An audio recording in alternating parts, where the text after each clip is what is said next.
राम जय जय राम, तू अक्षर के सुंदर ना। राम नाम के जपै जसद खन, राम नाम के जपै जसद खन, जिंदगी भो जाय छै आसान।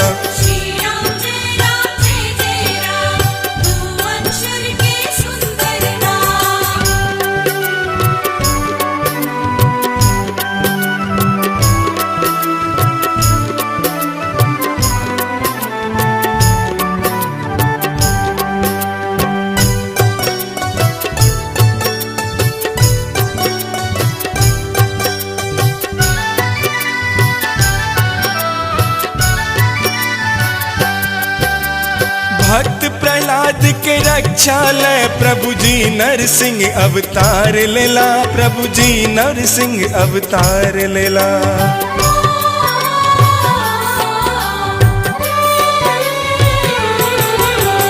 अभिमानी अत्याचारी हिरण्यकश्यप के मार देला, हिरण्यकश्यप के मार देला।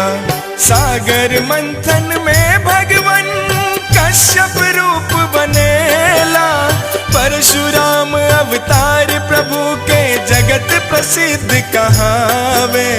श्री राम जय राम, तू अक्षर के सुंदर ना।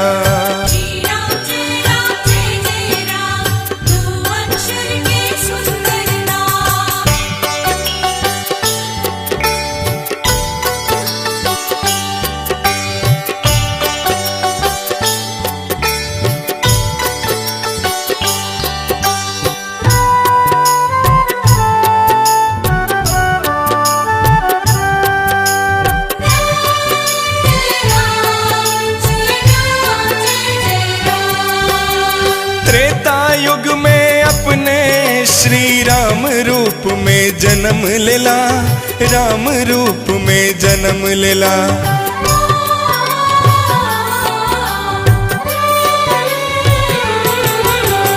जनक सभा में धनुष तोड़ का मैया सिया सो ब्याह केला, सिया मैया सो ब्याह केला।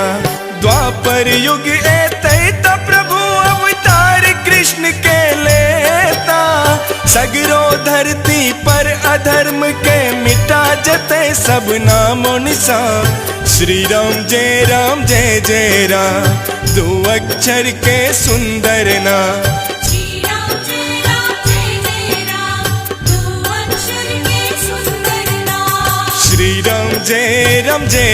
राम, तू अक्षर के सुंदर ना।